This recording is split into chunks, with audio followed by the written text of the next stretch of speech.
Welcome back to the Gardening with Joy and Holly radio show. Thank you so much for allowing us to be part of your day-to-day. In a moment, we're going to discuss the mistakes that you might be making preserving your produce. But first, a word from our good friends at Farmers Defense. Farm and garden in the ultimate comfort. Farmers Defense has lightweight and durable sleeves made to protect you against the elements while farming. Farmers sleeves offer unparalleled protection of arms and skin for any farmer, gardener, or outdoor worker. Say goodbye to irritated skin and sunburns in the garden. Their sleeves offer cooling, comfort, and protection against the elements outdoors. An alternative to thick clothing, Farmers Defense is made of wicking material with UBF protection factor of 50 plus to protect you from your allergens and scratches. To find all of their great products and more, visit farmersdefense.com. That's farmersdefense.com. Well, Holly, I'll tell you about Farmers Defense here. We camped and we got some property and we camped and we had to cut our way in. And I got the Farmers Defense sleeves because I knew that it was going to be brutal on my arms by going through thistles and ferns and trees and everything else, and don't have a single cut. And we cut it 150 yards in the woods, and not a single cut on my arms at all, not at all. And they worked exactly as they're designed. They don't snag, they don't tear, and they were comfortable. It wasn't like they were hot or anything. So farmersdefense.com, Holly. Right. So, with that being said, we need to talk about making some preserving mistakes. We need to talk about how to avoid the preserving mistakes. Let's make some preserving mistakes. Dirt, throw it in the jar. Yeah. Okay, so the biggest one, I don't want to say the biggest one because there's one of the most popular ones. One of the most popular ones is not using properly ripe produce. So if using underripe or fully ripe, if you're going to err on the side of caution, I would use slightly underripe if that's all you have. But you want to make sure it's properly ripe. If it's too ripe, it can go bad faster. Start fermenting. Well, that's the thing. We see a lot of questions online, Holly. How do I hold my beets or cucumbers or fill in the blank until I have enough to preserve? And is there really an answer to that? Not really. Cucumbers, you kind of have to just have an abundance and then plan the planting, so you have everything or go to the farmer's market and just do it. Stacking them up isn't really going to help, especially if you want crisper pickles. They dry out quick. Yeah, they dry out quick. All that stuff. So yeah, you want to make sure that you are being smart about it. Say you get, like up here we have the peach truck. Up here, what does that mean for those? In Wisconsin. where the show originates. Yeah, up here. Well, that could mean anything.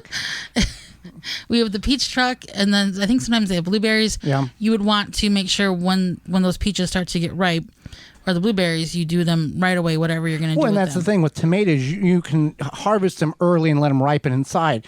But it seems like within an overnight, they turn and they get squishy and then they go bad or they get overripe. They start fermenting inside the skin.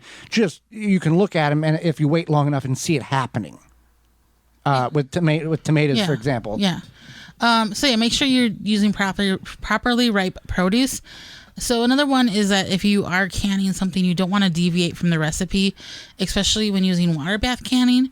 Now, when using pressure canning, you can follow a recipe, but you just don't want to create your own. You can create your own, but what I'm saying is that you want to make sure you follow the time and the pressure and blah, blah, blah. Altitude as well. Yeah, altitude as well. That is a big key with pressure canning because the different altitudes defer to different time lengths, which could defer to healthy or dead. Right. But with water bath and that's canning, not a joke. It's not a joke. That's really a thing. Either way, canning is a science. So you want to keep that in mind. And you want to, when you're water bath canning, because a lot of times if you're making, say, jelly or jam, you want to follow the recipe because there's a certain order of putting things into the pot and stirring and getting to the jars. And if you overcook your jam, it could be too dense or too runny or whatever, or if you undercook it. So there's a whole science there. Same thing with pickles, cucumber pickles, if you overcook or undercook, or if you don't move swiftly through the process. But I've got this recipe that I've had for 40 years that my great-grandmother used. I'm still using it, and it still works. We're still alive. I don't know. I would probably get that looked at. Frame it, and then go to modern recipe. Right. But like this is a grandma 2.0 or something. But can't you take that recipe if you have one and that you want to use, it's been passed down, that it's not safe? Can you not take that to a master canner and then they can alter it to the correct measurements today? Yeah, you probably could. Or you can probably find something similar. Call your local extension office to find that information. Your local university extension. So yeah, make sure you're just following the recipe. And that being said, you also want to make sure you have all the ingredients, equipment. You might think, oh, I might have a bottle of lemon juice in the cupboard, and then From you go 2018. yeah, it might be from 2018. It might not even be there. You might have used it last minute. Your kid might have used that vinegar for a science project. Who knows? So you want to keep in mind that you do know what you have on hand, and that if you need to go to the store, go to the store. Same thing when it comes to jars. You might have wide mouth jars but no wide mouth lids, and you want to can something in wide mouth, and now you're scrambling to find the jars or find the lids or whatever in your home, and it's frustrating and it's not fun. Well, there's other and doing it wrong. There's people that will take glass fill in the blank jars and the lids that came from those pasta jars or mayonnaise or whatever that are metal and reuse them as in their processing. They take the Prego can and pop the lid back on with the pickles inside of it, put it in a water bath, and then it'll be fine. I'm saving money. That's very risky. Not safe, very risky. Next one here is just because it's cheap doesn't mean it's good. Right. Are you talking freezer about bags. the freezer bags? Yep. Yeah. So there's specific freezer bags. There's specific storage bags. And so if you are going to freeze something, I just buy freezer bags, and I know they're like a little bit more, but that way, if I'm going to freeze something, it doesn't matter like if it's something from the garden or if it's extra chili that we have left over that we're not going to eat, because as much as Joy and I love leftover chili, it's just two of us, and sometimes you can only eat so much chili. Right. You can only eat so much chili. And so then we have that extra on hand, which is especially good over potatoes. If you ever make a baked potato, put some chili on it, makes a really good meal. But yeah, so they're like 2 to 3 times thicker than the El Cheapo ones, the store brand. And even now, we have an ice maker. We bought an ice maker for our home because our refrigerator doesn't have we're one. those people. We're not those people, but I like ice, and I work from home, right? And have for the past 3 years, and I miss the ice machine at work, so I bought an ice maker, and I started using these freezer bags, and they're okay. But since I bang the ice aggressively to get it chopped up, right, to break it, because as it makes the ice, it kind of freezes. It kind of melts together. Melts together, and you put it in the freezer, and it bonds all in a ice cube brick. Like when you buy a bag of ice, right. You got to kind of break it up. So because I do that, then I'm like realizing I'm going through these freezer bags a little bit too quickly. So I found some reusable ones. So if you are going to freeze a lot and you're like, hey, you know what? I might invest in some regular reusable ones. Not saying you can't reuse your freezer bags, but if you want them to last a while, or if you have an ice machine, you're banging the bags against the freezer, then you can get the reusable ones. Well, yeah, if you just get the one standard, you don't have to play this. What was this bag, or where was this at, or we're out of this. You just get large the freezer bags regardless, and that's good to go. The cool thing about those reusable ones, the ones I bought, they can stand up. They have like this base, little base, yeah. And then there's holes, not in the bag, but in the base part. That's why they're so cheap.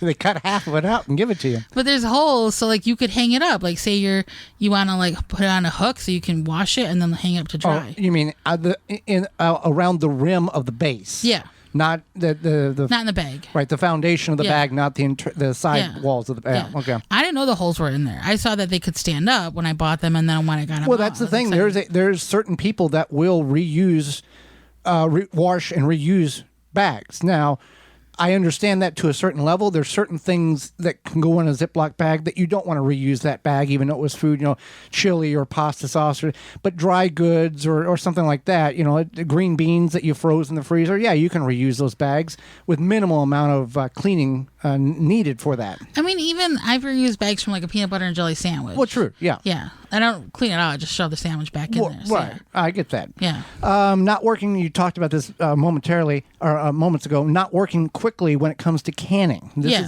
This is just like Swift. You don't have 3 hours to do this, or hey, I'll just do half of this and I'll go and do something. I'll come back. It's all got to be done in the same time frame. Right. That's one to, especially if you're making something like pickles, but just in general, jam, things like that. You don't want to cook your jam and then let it sit and then can it later. That's not going to happen. It's not going to be good. And also, just from an energy standpoint, if you're running your stove to get the the water bath canner going and up to boiling. It does take some time. So once you get that water bath canner going, you just want to do the whole thing so you don't have to go back and do it again and blah, blah, blah. And plan ahead that hey, I've probably got enough for a batch and a half because I've weighed these cucumbers or these tomatoes or whatever. And then you can do the math and figure out how much a batch and a half is, so you don't have to have that half of a batch sitting there and rotting until you get another half to make the whole thing. So you can do it all at once. And make sure that the recipe in which you're making is you have the correct jars. If the recipe says pints only, don't try to double it to make it quarts. Right. That's what I'm referring to, because people try to do that. Especially with jam. That's one of those things you want to stick with the size. And a quart of jam, that's a lot of jam. Right. You want to make sure you read the entire recipe / process time.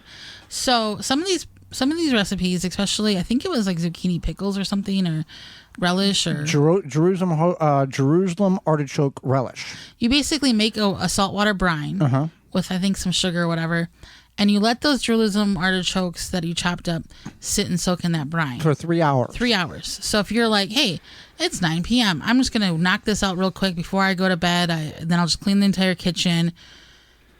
First of all, you're not knocking anything out quick. This is a process. Right. You are making a mistake, my friend. So what you want to do is just make sure that you read the recipe, the entire thing. Make sure you have all the ingredients.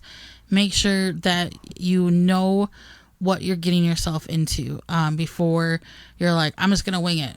I would not recommend winging, even if you are freezing something, because a lot of times if you're freezing something and you're trying to like parboil it or blanch it, then you want to make sure that you have enough ice on hand for an ice water bath.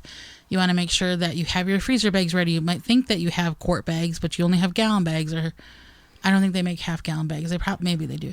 But whatever, even if you are taking your root crops directly from the garden, putting them in a bag and putting them in the fridge, make sure you got room in your fridge. I don't know. But just kind of make sure you have like a whole idea of the process. Inventory. Yeah.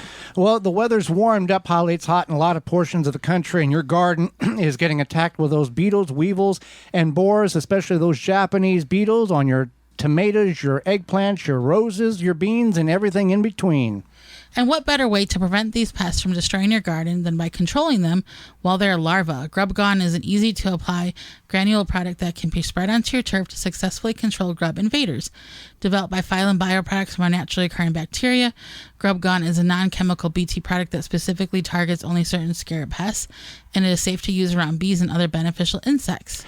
Yes, if you have those beetles flying around your garden already, and most of us do, Beetle Gone is an organic water dispersible powder that you can spray directly on your edible plants. Find out more when you go and visit PhylumBioproducts.com. That's PhylLOM Bioproducts.com. For more information, please visit theWisconsinVegetableGardener.com.